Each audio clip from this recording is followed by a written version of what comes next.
head of our investment committee and is regularly interviewed on both CNBC and Fox Business. Thanks, Ivy. I appreciate the time that everybody's going to spend today.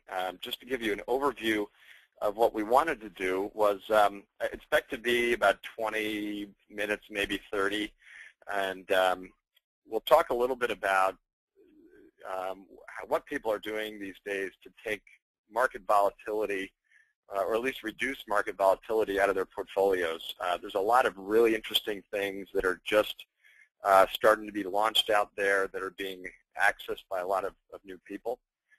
Biltmore actually had their most explosive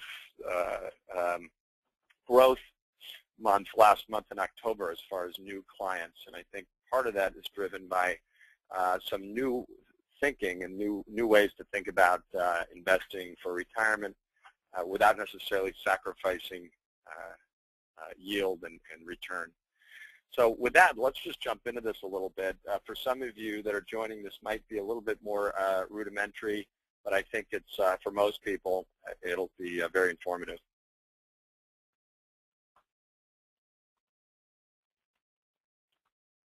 I want to start just to talk a little bit about the stock market in general. When you talk to a lot of people in our business, they talk about how the stock market normally goes up by 10% a year. And when I went through, in the beginning of my career, some of the coursework for being a quote-unquote financial advisor, again, you would use these algorithms and computations that would rely on stock going up at about 8 to 10% a year and bonds going up at about 4 to 5% a year. Well, midway through the decade, you realize that necessarily wasn't working very well. And when you, time after time, were talking to clients about not reaching their goals because they were so heavily reliant on the market, we thought that there must be a new way or a different way to go about achieving these goals. And again, looking at this chart, you can see that it starts in the late 1800s. A lot of advisors, when you say, well, let me see a history of the market, they'll show you, and this is what we did at my previous firm, they show you returns of post-World War II. And the reason for that is that they say that, well, we're a different country, we're a service-driven country, et cetera, and that you can't really look at pre-World War II numbers because we were just a different type of country. But I think it's very important to look at that. And if you look back here, you can see the mouse on my screen back to before 1910, and you follow that through to the early 20s. There's about 18 years there that the market was flat. It was actually negative 4%. If you were the lucky cat that invested at the peak of the market in 1929, it took about 25 years for that investment to come back. More recently, the late 60s to the early 80s, again, a flat for about 17 years. And of course, we're all sitting here remembering and knowing that over the last 11 years or so, markets really haven't done anything, and especially if you factor in all the fees that you pay advisors and et cetera, a lot of you might be negative here after 11 years. So if you add all these up, 11 years, 17 years, 25, 18, these times where the market's been flat, it's about 70 years, which is really a majority of the time the markets are trading flat. Yet, for some reason, modern financial planning dictates that you should have a majority in stock for the long haul. And again, for us, it just doesn't make a whole lot of sense. Sure, in markets like the late 80s and early 90s, it makes sense to have a lot in stock, but there is always going to be these times where the market goes sideways. And the question that we ask clients is it really the right thing to do to have such a large allocation in stock? Especially look at today. We sit here for 10 years, the market's been flat, and are we really in such a great position right now? Is our country in this great shape where we're going to expect a 10-year bull market? We sit here at Biltmore and don't think so. I think we're going to be flat here for another 5 years if we're lucky. So in the next few pages, we're going to talk about different sorts of strategies and different ways to think about investing over time. So in the early part of my career, I looked at what other people were doing. And if you look at traditional portfolios and institutional portfolios, there's a big difference.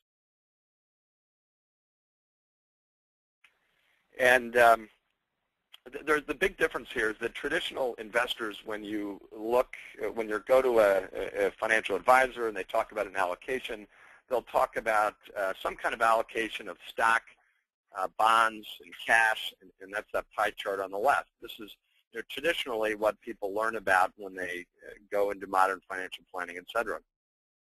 But it was very surprising to me that institutional portfolios, these are pensions, endowments, very large pools of capital that typically have access to any types of strategy that they can, because they have the large minimums to access really any talent in the world. And there was some fundamental differences. I mean, first of all, as we know, individual investors are a lot more driven by fear and greed, and there's a lot more emotional decisions that go into their planning, whereas institutions typically try to take that out and be a lot more methodical about what they're doing. But one of the biggest things, if you look here on the right, is that they typically have a very large amount of alternative strategies and alternative assets. And it's our theory that this is one of the reasons why they do so much better than traditional portfolios over time, and a lot of retail and high net worth investors, because of this allocation to alternative strategies and alternative assets. And we'll talk a little bit now. There's been, just literally over the last year, there's been some recent changes to our industry, which allows really anybody out there to access the same types of tools that institutions have been doing, really for much lower minimums in almost anybody's portfolio. So we'll talk about that. So first of all, let's talk about these asset classes. Really on the left, this is what most people think about when they think about investing. It's some kind of stocks and some types of bonds. And when they talk about quote-unquote diversifying, they say, oh, well, we need some kind of domestic stocks and international and large one and small ones and medium-sized one. And, oh, we need value and growth. And in bonds, obviously, there's lots of different kinds of bonds. But we all know in 2008, it didn't matter if you had large, small, mid-cap, value, or growth stocks. Correlation sort of all went to one, and everything went down. It's just a matter of how bad you were smushed. So that's traditional investing. In our opinion, with a stock, you're sort of waiting for the wind to blow in the right direction, and a lot of people don't have control over what the market is going to do from day to day. Now, alternative investments, a little bit different, and that's what we're going to spend some time talking about, really demystifying what some of these are, how they can work into a portfolio, and some of the benefits of adding them. Some of these are REITs, and there are some time that REITs, Real Estate Investment Trust, there are obviously good times and bad times to be in some of these as well, and we're going to talk about performance a little bit later. REITs typically give out a 5 to 8% dividend, and again, they do correlate somewhat to the market, but they are a little bit less correlated than other market-based investments. Things like master limited partnerships, MLPs, these are companies that transport different types of energies, from natural gas to oil. They give between 8 and 12% dividends, and we're probably going to continue to need to transport oil and gas around this country for many, many years. So again, these are examples of alternative assets. Different kinds of commodities is another good example. But I also want to focus today, and almost more importantly, on these alternative strategies, long, short, global, macro, and managed futures, and try to take some time to demystify really what these are and how institutions are using these in portfolios. I want to talk about the managed futures market for a minute. And again, a lot of you might be sitting there saying, oh, managed futures, sounds crazy. There's these, I hear about it on CNBC, but again, it's a little bit out there. So I just want to spend about 2 minutes to talk about the history of the market and how it's changed and really what it is today. Back, back a while ago in the mid part of the century, farmers were, and they still are, selling a lot of wheat to various institutions. So we'll use an example of Kellogg's, for example, and a farmer out there. Well, back in the mid part of the century, Kellogg's, who make cereal and other types of products, obviously had a huge demand for grain. And their cost of grain, their cost of capital would go up and down dramatically based on the crop of that year. So, I mean, it was a heck of a time that the CFO had to try to factor earnings, because, again, when you had your huge cost and a main cost going up and down from year to year, it was almost impossible. And on the other side of the equation, you had the farmer that was living feast to famine, depending on how his crop yielded. So at one point, they got together, and in the early part of the century, and they said, okay, let's agree on a price in the future for a price per bushel of wheat, and I'm happy with the price being the farmer. The Kellogg's was happy, and they set that price to be delivered sometime next year.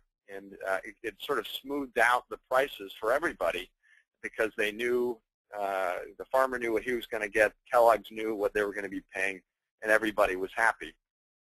And those markets started spurting up for a lot of different things. You might remember the movie Trading Places with Eddie Murphy, where they were actually cornered the frozen orange juice market. And so over time, that market really evolved, and currencies, or excuse me, futures trade on all sorts of different commodities and interest rates and different types of equity markets, currencies, etc. And speculators have gotten involved in this market. They started to realize that, hey, again, years and years and years ago, if a hurricane was coming towards Florida, that probably meant that it was going to do damage to the orange crop, and sometime down the road, the price of orange juice would skyrocket. And so, hey, it might be important to look to buy frozen orange juice. And so, again, this is somewhat rudimentary for some of the people on the phone today, but we're trying to just tell you a little bit about how some of these markets evolved over time. So that's the futures market. Now, managed futures, what we're talking about are professional traders and that are looking to buy and sell these things based on different systems that they see work over time. So gold was a good example. As you know, gold was in a bull market for quite some time, so a lot of these traders had futures contracts on gold. Corn, a lot of people made a lot of money on corn and meats. If you actually looked at the Wall Street Journal today, you saw that meats continue to be in a bull market. And those are the types of things that managed futures traders trade, as well as global macro managers. These managers are also trading futures, but in more of a discretionary manner. You might remember, John Paulson.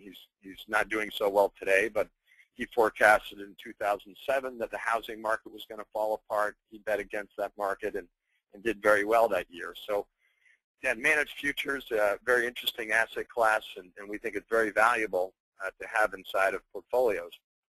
So we're just going to spend a couple more minutes to talk about some of the benefits here. Again, a lot of your advisors might talk about diversification, and the reason for that is they try to find things that aren't correlated, right? They want to find something that when the market zigs, that it goes down, typically you want something that will zag and offset some of the downside of the stock market. And the problem when you do that inside of stocks is that when things go south, typically they all go south at once, right? In 2008, value didn't go up when growth went down. As we talked about before, they all went down. It was just a matter of how badly. Well, managed futures are actually negatively correlated to the stock market. As you can see on this page, negative 0.23, meaning that the performance of managed futures has nothing to do with the performance of the stock market generally over time. And that's why we think it's such an important asset class to appear within diversified portfolios.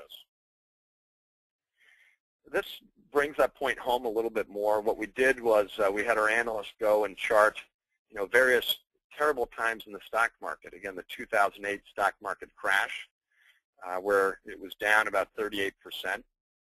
And what we show is what the managed futures index did. And the Barclays CTA index, if you think about the S&P 500 as a index of stocks, the Barclays CTA index is basically the index of managed futures. So again, in 2008, the index was up about 14. When the tech bubble burst in 2000 or 2002, when the market was down about 53%, futures were actually up 23. Long-term capital management, et cetera, et cetera. Not to belabor the point, but again, getting back in simpleton terms of finding things that can zig when others zag, we think is very important. This is a chart of, again, managed futures being the light blue line, the orange line being the S&P 500, and the green line being the world index as measured by the MSCI. This is in the stock market, international stocks. You can see that managed futures drastically outperformed, and you can see this line that in 2008, when the market really came down here, if you can look at my arrow, in 2008, managed futures actually did well. Yet in 2009, when the market really came back, futures kind of plateaued off. So again, there are times when the market can do very well when futures don't do as hot, but that's why we have a mix of lots of different things within these type of portfolios. So just want to turn to long-short funds in a minute, for a minute here. For those of you who aren't familiar with shorting or might think that, again, it's a little out there or esoteric, we say, well, we think it's very important to have things that can look to profit when the market goes down. So again, typically when most people, when they invest in the market, whether it's through a mutual fund or just buying stocks, let's just take a mutual fund investor for a minute. The manager that's managing that mutual fund, typically by mandate, has to stay invested at all times. Mostly, I believe the average, it's about 90% that these managers have to stay invested within stocks. So even if they knew and they had a crystal ball and they knew the market was falling tomorrow, there's really nothing they could do besides, go to 90% stock instead of 95 and maybe buy stocks that they thought wouldn't fall as much. So again, they are somewhat pigeonholed in times like 2008 and early 2009 and 2000 and 2002 when you get into a 3-year bear market. Managers that have the ability to short are different. They can take, again, just to be simplistic for a minute, they can look like a traditional manager, look for companies that are doing very, very well and have good management, maybe good products, and look to buy those. And they can take a piece of the portfolio and look for companies that are terrible. Maybe a Netflix would have been a great example that a couple of weeks ago crashed pretty heavily, or detecting some type of fraud that might be going on. For example, like an MF Global, you see that in the news recently. And they might look to short those companies. So either way the market goes, they like to have the ability to make some money. And to us, it just makes a lot of sense to have the ability to go short, especially in these type of markets that are up and down and up and down. Why pigeonhole your strategy to only being successful if the market goes up? And when there are strategies out there that can prevent downside and do some hedging when the market falls. So again, we just think that makes a lot of sense. And there's a place in a portfolio for managers that can short markets as well as buy into them. Everybody talks about the lost decade, and as we go to this next slide, I just think it's interesting, and here's where we talk a little bit about performance with some more general indexes.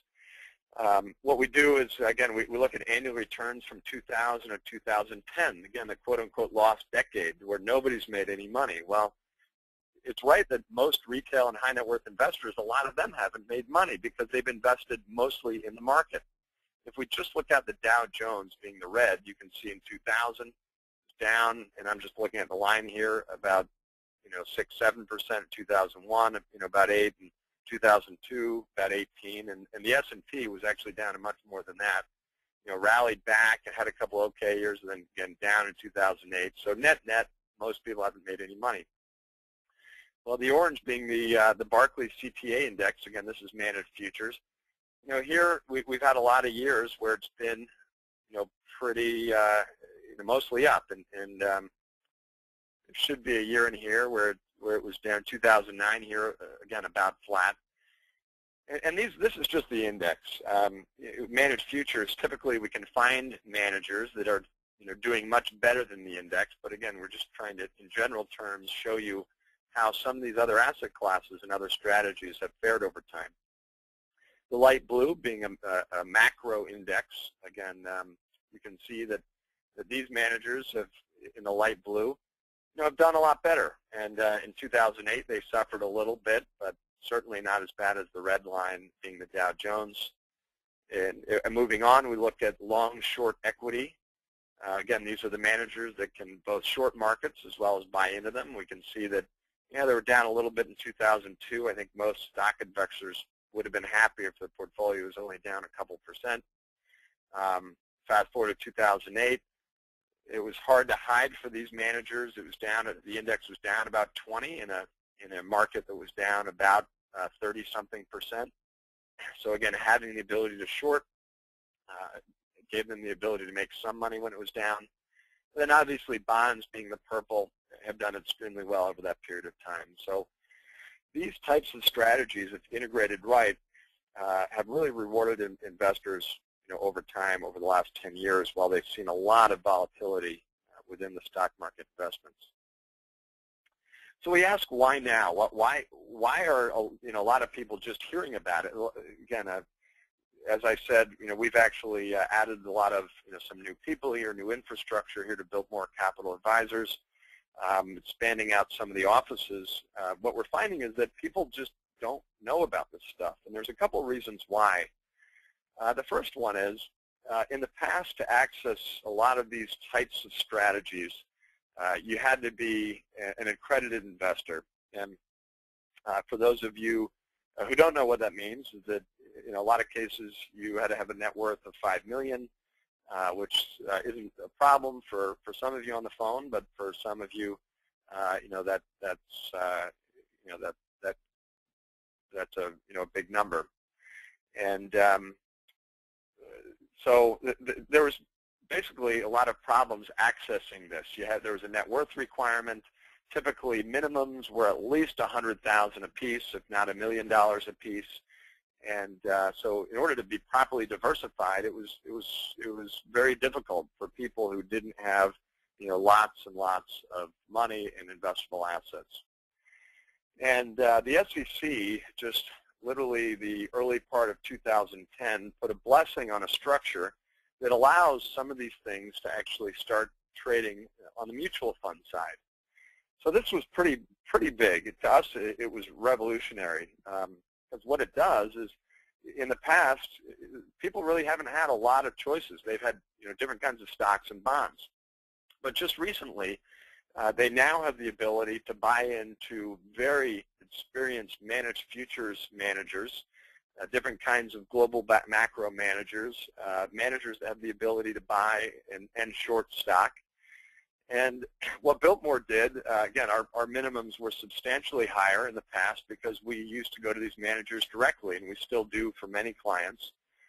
But what we found was that now, after doing a lot of due diligence on these various types of mutual funds, is we can actually build a portfolio that looks and feels just like some of the institutional portfolios that the pensions and endowments use.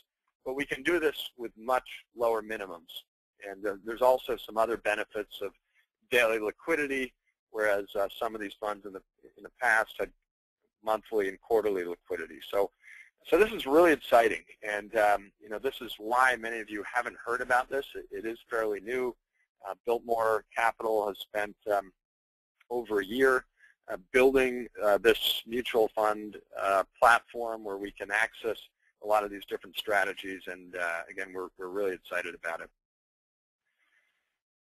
And if any of you, this is just a side note, we spoke about it on Fox, on a Fox Business News interview last month. So if any of you would like to get a copy of that, feel free to email Ivy or give us a call, and we'd be happy to send you that clip. So a lot of you have seen this next page. Again, this is the old periodic table. It reminds me of when you're in early high school and you're trying to remember all the the periodic table of elements. But this is morphed into the financial space, and a lot of you seeing this with large cap and small cap and various types of stocks. Well, this is interesting because it shows some of these other alternative asset classes. What you're looking at, if you look all the way on the left, is this is year 2001, and we should label this, but in any case, 2001, 2002, 2003, 4, all the way to 2010. The black represents the division between positive performance and negative performance, and it shows some of the best performing indexes on the top and then the worst on the bottom. So as you know, in 2000, 2001, and 2002, everybody said, oh, we're not doing it well, we're losing money, et cetera, et cetera. But if you look at these, there was a lot of asset classes that were actually doing very well. REITs were up in 2001 and 2002, 14 and 4% respectively. Bonds were killing it. They did amazing. Different types of currency strategies were up and then down. Different kinds of hedge funds, and I know that's such a bad word to a lot of retail investors because of Bernie Madoff and some other blow-ups that the media loves to publish. But the fact is that the word hedge fund by its name was there, so and got its name because they had the ability to hedge and protect downside by doing things properly. And now that these things are regulated through mutual funds, I think investors can feel a lot better with what they're buying into. Managed futures, we can see we're up 4% in 2001 when the market was down about 12, and again we're up 12% in 2002 when the market was down 22. So let's fast forward to 2008. Again, the market was down about 37. Well, managed futures were up about 18. Again, some other strategies were doing very well, and even long short, it was down 19. It was a lot better than being down 37. So 2008 was certainly a tougher year. There weren't as many things that did well. But as you can see on this chart, by not relying on stocks, in our opinion, it's just so important. Looking out over the next few years, how can somebody say that we're going to be in the next bull market? I mean, it's a scary time out there. We think that it's very scary, and we think that we need to at least have the ability to hedge and protect downside and have a manager that can quickly turn on a dime and do something if the bottom falls out. And we know, we've experienced how quickly things can happen. The other thing that we do here at Built More Capital is, we want to put money in all these different asset classes, and it's just a matter of how much we weight in each one. That again, everybody's obviously different. And we will talk about this a little bit later, but we want to understand what they're looking to do and what their goals are, et cetera, and what the risk is. And we want to proactively manage this because we know by human nature that typically, let's just look here at commodities for a minute. Here, and if you look at my mouse in 2002, commodities up 31%. 2002, they're up 23, 16, 21. Again, you've had 4 years in a row where commodities did well. Well, a lot of people at that point, it drives itself. Valuations start getting out of control, and everybody starts looking in the recent Money magazine and seeing what the best performing asset class is, or what the next best performing mutual fund is. And guess what? It's commodities. Well, they buy into it too, and they push the value up and up. Well, guess what happens? It falls down the next year and becomes one of the worst performers. So if there's anything that we see here, if there's any trend, it's typically that some of the best performers end up becoming the worst, and the worst becoming the best. So at Biltmore, we want to be very methodical. Everybody talks about looking to buy low and sell high, but what happens is they end up not really having any kind of discipline about it, and waiting and then panicking and selling at the wrong time when things are down, and then when things start getting better, they buy in again, and that happens to be the wrong time. And so they ended up buying high and selling low. But what we want to do is we want to come up with something where we do the opposite. So at the end of every year, take 2008 for example, at the end of 2008, what we want to do is sell the things that are up and buy into the things that aren't doing so hot. So we would have sold a lot of the managed futures, sold some of the bonds. And who the heck wanted to buy into the stock market in December, January 2008? Nobody, right? I mean, it felt like the world was falling apart. But look at the next year. Futures were down 2%. Bonds were one of the lowest asset classes, performing asset classes here in 2009. And equities were up 26%. So by rebalancing, basically, if an asset class really runs up, we want to go ahead and take profits, and we want to redistribute those profits into some of the asset classes that are out of favor and down. And effectively, what we're trying to do is promote an atmosphere where we're selling high and buying low, but also getting a lot of diversification, being in all these asset classes that aren't as tied to the stock market. I'm just going to spend a second on this. It just talks about the importance of rebalancing. Again, the dark red line is a portfolio of growth and value stocks, just using an example of $100,000. And they just, as they say in Vegas, let it ride. 50,000 in growth, 50,000 in value. And you see in the late 90s, growth really ran up, but you never took profits. And again, you had the internet bubble and a lot of other growth stocks. Well, bubble burst and everything sort of went down. So again, 100,000 ended up growing to 520, but you had a lot of volatility. Whereas at the end of every year, rebalancing, meaning selling the winners, the winning asset classes, and buying into the undervalued one, you can see it was a lot smoother, and you actually did better at the end. So we think it's very important, and most investors don't adhere to that rule. So just to give you a feel for how some of this has transpired, and really this is just some of the indexes. So but we wanted to give you a feel for over the last 10 years what these types of strategies have done. So this is looking at the moderate aggressive model here at Biltmore Capital. And again, these are indexes. And mind you that at Biltmore, one of the things that we're looking to do is find managers that can outperform the indices. So if we're buying the stock market instead of buying the S&P 500, our due diligence team is looking for managers that have a consistency of outperforming the stock market. And we do the same thing with managed futures and other things. So this is a 60-40 mix of stock and bonds. Again, it is annualized after fees, about 6.5%. You can see that in 2000 and 2002, it never experienced a negative year. In 2008, it was down about 14%. So I think a lot of people out there would have been okay with 14%.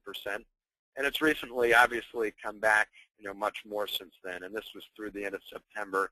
October was a great month for the strategy in general. So again, you can see that if you compare this to the S&P on the bottom, here's the S&P 500.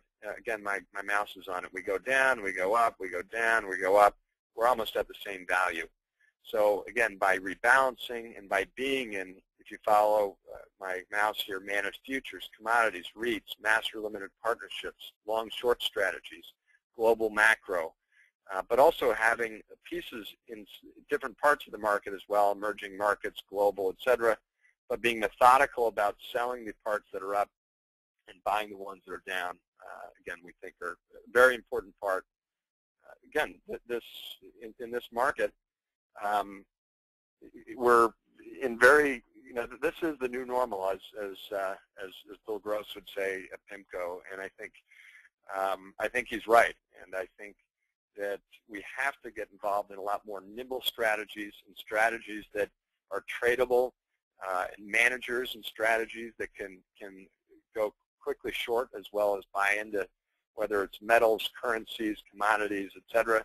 And we just can't rely on buying and holding the stock market especially if you look at how bad our situation is in whether it's the U.S. or Europe, et cetera. It's not good news, and it's not going to be getting any better anytime soon. The Fed spoke yesterday, and he told us that. So just to talk a little bit about Biltmore in a 2-second or 2-minute commercial here. While we certainly enjoy the asset management side, everything that we do is mostly driven with a financial planning approach where we spend a lot of time in the beginning during the discovery process understanding what the client's looking to do. The fact is everybody's different, and how do you put together any type of strategy without really understanding what those goals are, and often during the discovery process we find issues that they don't even know they have. There was somebody that had some rental properties and they never had them in an LLC, and I'm glad we ended up finding that and recommending doing that, because if you can imagine, I don't even know how somebody does this, but somebody actually hung themselves hanging their Christmas lights. As you can imagine, if that property wasn't in an LLC, they would have been in a lot of problems. Other things that we find are, people have boats and toys and jet skis and things that, again, they're just not properly insured. So, we spend a lot of time doing that. We come back with what we call our solutions analysis, and this covers everything from estate planning to different insurance needs to, problems that we see within portfolios and hidden fees and other things that we might find. And at that point, people either say, okay, let's work together, or let's not work together. And assuming people come aboard, we move on to the private banking experience where we, try to get all their cash flow needs together and setting them up with any credit lines that they need here. People can borrow against these portfolios at about 0.85%, so we might look to pay off mortgages or home equity lines or other things, taking advantage of those rates. The private client vault is again, a very valuable part of the process. We typically get to know our clients very well, their families, et cetera. We like to be there through good times and bad times, and we typically will upload things like wills and trusts and other very important insurance documents and other pieces of information into a secure online vault. So God forbid if somebody does pass away, we have all these documents together and can help our client's spouse through that difficult time in their life. Personal risk analysis, we typically will collect insurance policies, whether it's auto, umbrella, many other types of policies, and we work with third-party advisors to both look to shop them out and reduce the rates, but also more importantly, try to understand if there's any gaps that need to be filled. And we can certainly, at Biltmore Capital, help to grow assets over time, and I think we do a great job of doing that. But I think a lot of people out there don't take the time to make sure they're protected. And, you never know. You could drive home one day and hit somebody, and they could sue you, and it could all go away. So we want to make sure that we've done whatever we can to make sure that they're bulletproofed, and at least we know that the risks that they have. Then finally, strategy snapshot. Regular reviews are important to make sure that if there's any constant, it's that we all change, our life changes, our circumstances change. As the T-shirt says, SHIT happens, and we want to make sure that we have everything in place to address that and make sure that we're doing things to take care of our clients. With that, that concludes the webcast. I hope you found this somewhat informative. And if you have any questions, I think what you can do if you're on the webcast is ask a question online. And this is fairly new for us, but I hope we have the ability to see that you're asking a question and answer that question. So again, if you have any questions now, just if you would go online and raise your hand, we'll go ahead and pick you and go from there. And while I'm waiting for that, I'll just say that if anybody is interested in hearing a little bit more about what we're doing and how that might affect your personal situation, feel free to give a call in and ask for for Ivy or myself, and we can go ahead and schedule a meeting or conference call and talk a little bit more about how some of these things might fit into your overall plan. So either the technology doesn't work or we've done a great job